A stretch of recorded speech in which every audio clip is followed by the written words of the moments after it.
Swayam Prabha. Digital India. Educated India.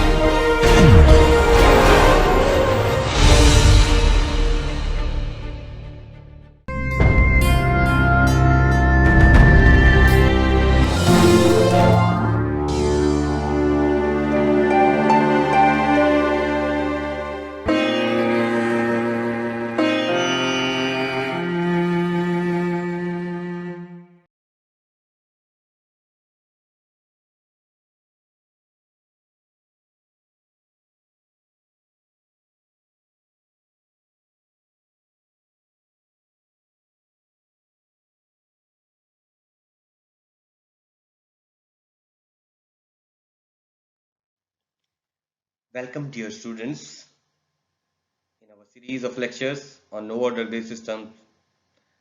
I am Dr. Ajay Similty from Garhwal University, again with you. We have discussed the concept of NDDS, targeting, and then we were moving to the polymers, and then we took the pulmonary drug delivery systems. Now, we are going to discuss the third part of the pulmonary drug delivery system lecture. In this lecture, we are going to discuss the components, rest of the components and systems of aerosols. Okay. Let's see what we are going to cover and what you are going to learn from this lecture. Learning outcome. After completing this module, you will be able to know about the construction of aerosol, understand the different systems of aerosol and discuss manufacturing of an aerosol.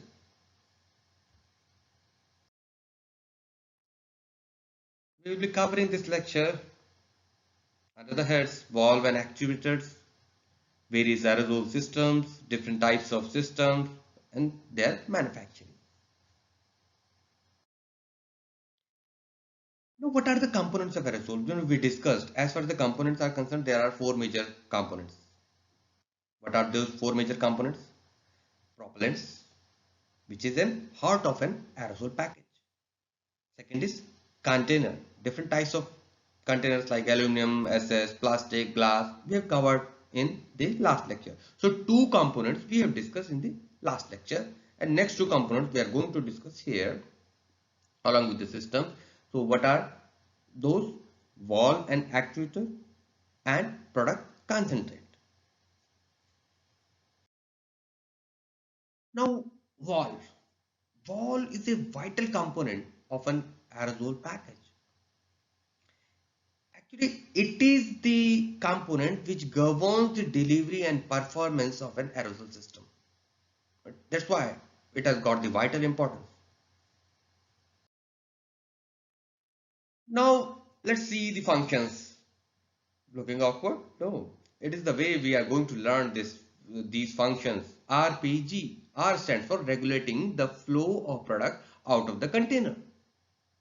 P stands for providing discharge of desired amount when needed and preventing loss when not in use. And G, governing the characteristics of dispensed product. So let's see it. RPG, R, regulating the flow of product. P, providing discharge of desired amount. And G, governing the characteristic of the dispensed product. So these are the three major functions which a valve does. So remember this thing. The valves may be continuous or metering. Continuous spray valve or it may be metering valve. Now, what is the continuous spray valve? They are needed for high speed production and dispensing. Spray continues till the pressure is maintained on the actuator. You might have seen your DO sprays. So the kind of valve which provide the continuous spray till you have given the pressure on it, it will be called as a continuous spray valve. Okay, it means there is no mechanism of measuring an amount which is going outside. Okay, because the amount or the continuous spray depends on the pressure timings onto the valve. Metering valve, as the name suggests, it delivers a certain fixed amount, measured amount, ranging from 25 to 150 microliter for inhalation aerosols, up to 5 ml in the case of topical aerosols. It is required for potent medication where the doses are very crucial. Okay. A metering chamber is the integral part of its design. A valve is there, but a metering chamber is there in which fills first, and then only that much drug is delivered. Okay, so it is called metering valve. The component valve, the as you can see in this figure, from top you can see that the orifice insert is there from where the discharge happens. Actuator is there, it's an assembly, then stem, gasket, valve cup, spring, cup, spring, valve housing, in which all these are there from stem to spring. Okay, and then last is the dip tube. So these are the major you can say parts of the valve, components of the valve. Let's take them one by one. Valve cup. The upper part, that mounting cap, is called ferrule. It is used to attach the valve properly to the container. Maybe it's generally made by the tin plated steel or aluminium. Then comes outer gasket. It is the seal between the valve cup and the aerosol can. Okay? It is providing the attachment. Valve housing. This valve housing is generally made of nylon or Delrin. Opening at the point of attachment of the dip tube. At the attachment of dip tube is generally 0.31 inch, 0.13 inch to 0.08 inch in diameter. Sometimes vapor tap may also be there. What is vapor tap? Vapor tap is provision of providing or preventing the clogging, and it helps in satisfactory dispensing, and it decreases the chilling effect of propellant on skin and prevents the flame extension. So the valve body contains the valve stem, spring and inner gasket. So the entire valve housing is called valve body, in which you will have valve stem, spring and inner gasket. Okay. Now dip tube is there. Dip tube you might have seen in your, even in the, you are using your liquid soaps, the tube which is dipped into the particular body of the medicament or maybe the liquid into the can is called dip tube. This dip tube gives the way to liquid to enter into the valve. It takes the liquid from the bulb to the valve and dispense it, and helps in taking it only. Dispensing is the work of valve, and it allows and ensures good mix of propellants with drug concentrate, so no propellant can be dispensed without drug. So actually it is ensuring that not only propellant is going alone, but the drug is also there with the propellant. So it ensures the delivery of drug along with the propellant. Okay. It is generally 0.12 inch in internal diameter, and for viscous product the diameter may be somewhat more, ranging to 0.195 inch. Okay. These diameters are asked in GPAT examinations. Okay. Actuators. It helps in releasing the contents from a pressurized container. It is upper part, as you can see in the figure. The upper red part is the actuator. It fits onto the valve stem. It governs the type of delivery, fine mist, wet spray, semi-solid stream. All these types are governed by the type of actuator you are using in an aerosol system. Spray actuators, foam actuator, solid steam actuator, mechanical breakup actuator. So depending on the type of product desired, type of delivery desired, the actuators may vary. Now moving to the fourth component, that is we have studied all three components. Now we are moving to the product concentrate. What is the product concentrate? Product concentrate is basically one or more APIs put together, which are called API mix. Then solvent is there, surfactants, antioxidants. So product concentrate involves, along with the drug, these components. Okay. So first was our this propellant, then in this container, third valve mechanism, and fourth is the product concentrate. Okay. Now let's have a quick recap. That valve may be continuous or metering. The third component, valve cup, gasket, valve body, dip tube, and actuators, and the components are the components of the valve body. Product concentrate is a good mix of API with other ingredients. Now we will move to the types of aerosol systems.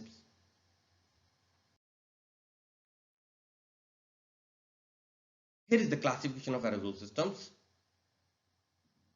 When the basis is propellant or container based, you can classify it, the aerosol system, into three classes: liquefied gas system, compressed gas system, and barrier type system. LG, CG, and barrier type systems. When you classify them in dosage form based, then they may be solution, suspension or dispersion, and emulsion system. So there are again three types: solution, suspension, emulsion. Now let us take the liquefied gas system. We have discussed the liquefied gas propellants in our discussion, in the opening discussion of the propellants. Liquefied gas propellants are used here. Boiling point, their boiling point is less than 21 degrees Celsius. Vapor pressure is of 13.4 to 135 psia at 21 degrees Celsius. And pressure on liquid phase pushes the product, concentrate, and propellant up in the dip tube and disperse due to the large expansion in atmospheric pressure. And what is the utmost important thing? That final pressure is equal to the initial pressure throughout the shelf life, as we have discussed in the liquefied gas system, liquefied gas propellant section. Okay, so this is the point to be addressed.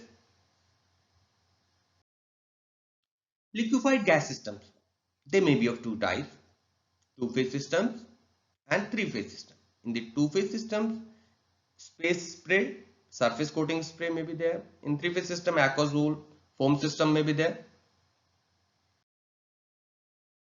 In the two-phase system, let's take the solution system first. This is the solution of API in pure propellant or a blend of propellant and solvents.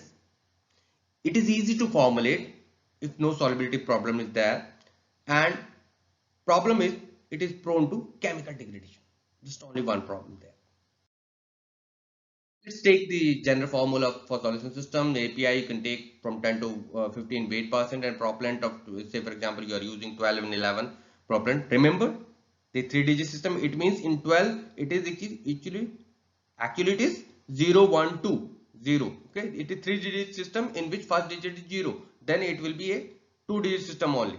In system is 3-digit, but if it is 2-digit, it means the first digit is 0. So propellant 12 and propellant 11 in the ratio of 50-50 up to 100%. Two-phase systems, suspension or dispersion system. In the two-phase system, let's take the another one, that it is required to deliver the insoluble drugs, because suspension are the dispersion of insoluble drug into the another media. To deliver higher doses, suspension or dispersion systems are used.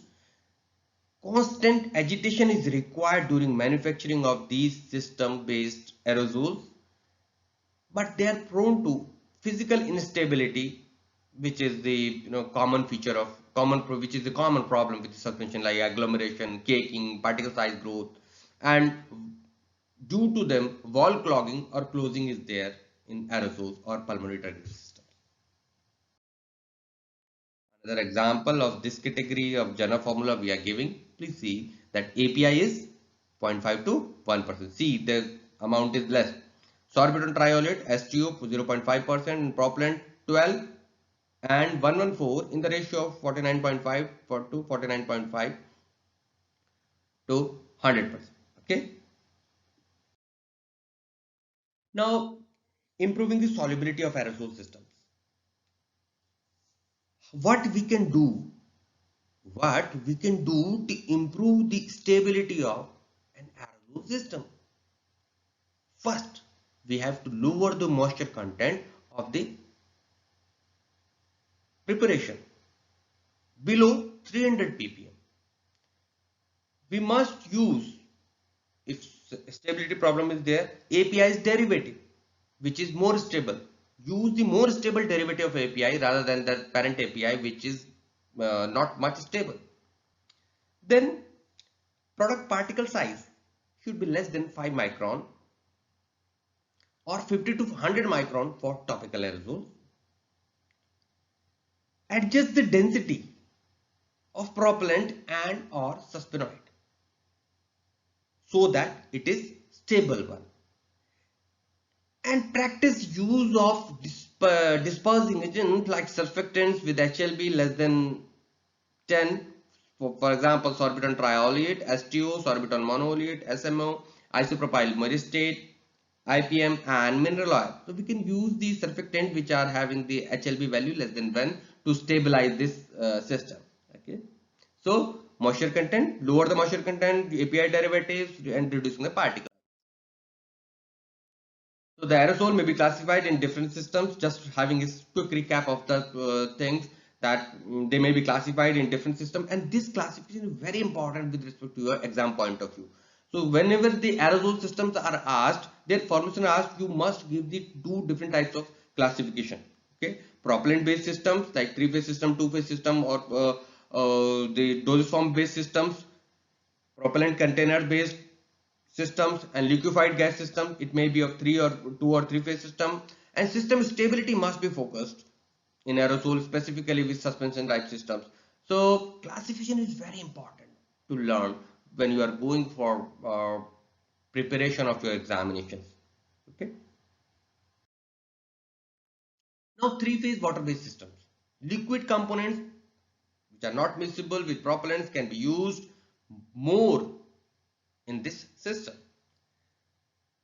In this system, low percent of propellants are used, and for these systems, special type of actuators like mechanical breakup actuators are used. This is asked in the examination, where mechanical breakup actuator you will use. Three-phase water-based system. Okay.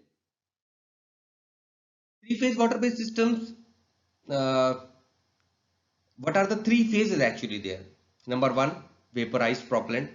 Number two, liquid propellant. And number three, aqueous solution of product. As you know these three phases, the mixing of the drug in the propellant system, whether the liquid or in the vapor, is very crucial in these three phase water-based systems.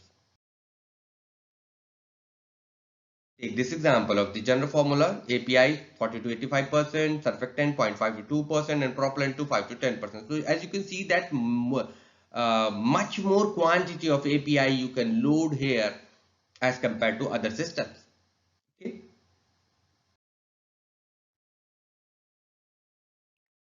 Now foam or emulsion system. Emulsified propellants, it is whenever foam is there, it means emulsion is formed. Now the propellant is emulsified here. Okay, as you can see, you use your shaving foams. These are actually the uh, foam type system, foam type aerosols. Okay, suitable for topical aerosols. It is they are used at 40 to 50 psig at 21 degrees Celsius with 4 to 7% concentration. OBW emulsion is there, oil and water emulsion. If propellant is in internal phase, okay, then foam type dispensing will be there. When you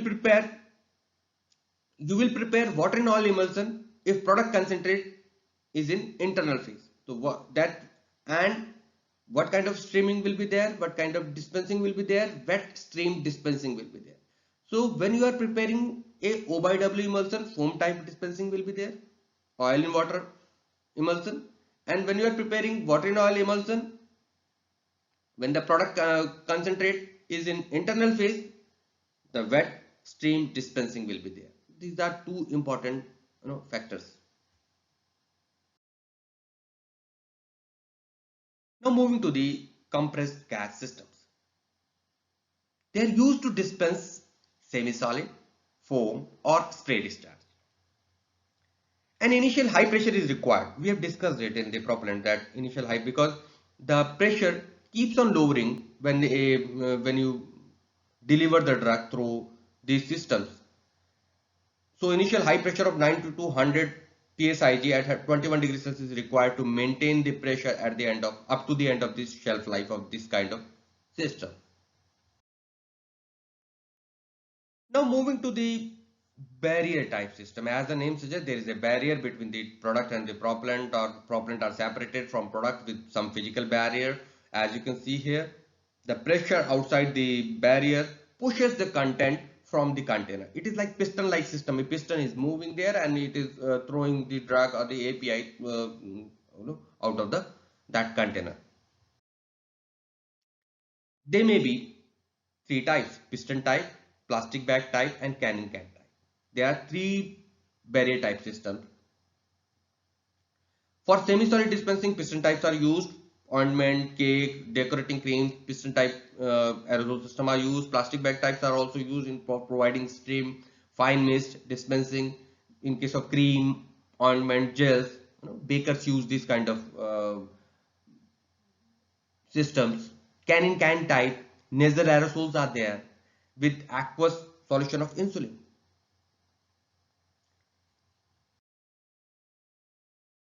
Now let us discuss how we will manufacture the aerosol. It is very important with respect to the exam point of view to address the manufacturing of aerosol. Two types, remember: pressure filling and cold filling. Pressure filling and cold filling. Now let's discuss pressure filling.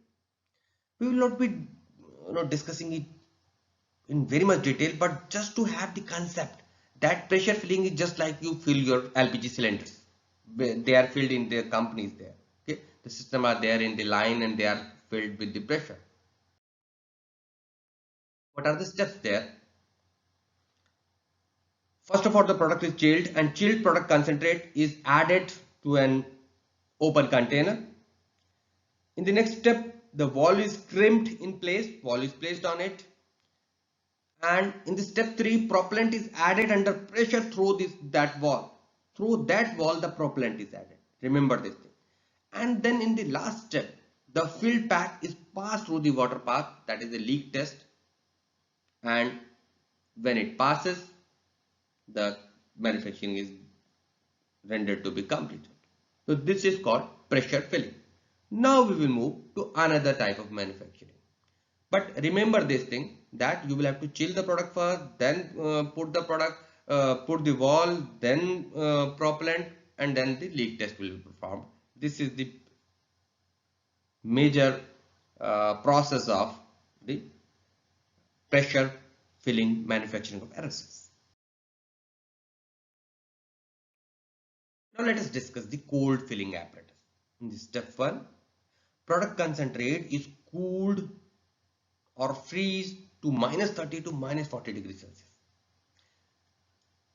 Cold concentrate is added to the chilled container in the step 2, and in step 3 propellant is added, valve is crimped in place, and then in the last step the filled pack is passed through the water bath at 55 degrees Celsius for leak test.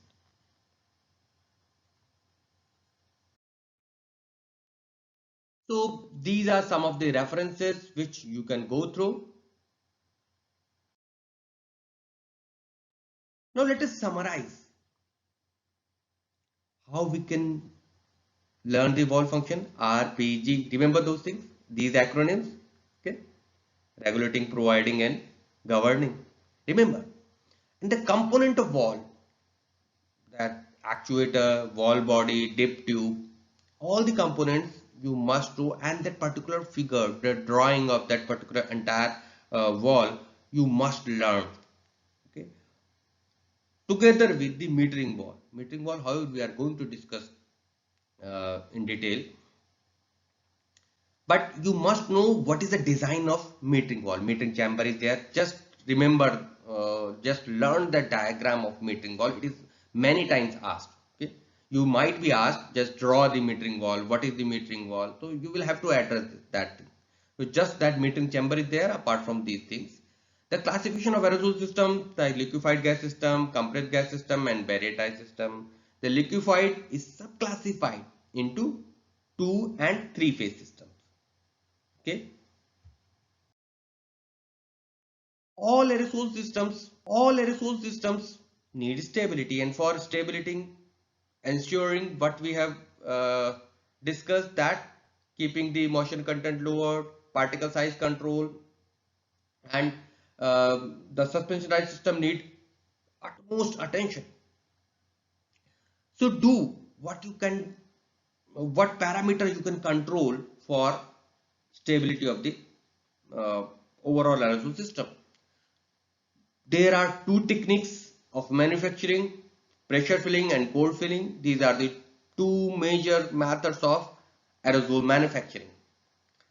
Now, refer the further text if you want to learn the things. We'll be addressing rest of the pulmonary drug release system part in our next lecture, and that would be concluding lecture of pulmonary drug release system, in which we are going to discuss that how the propellants, how the overall aerosol systems are evaluated.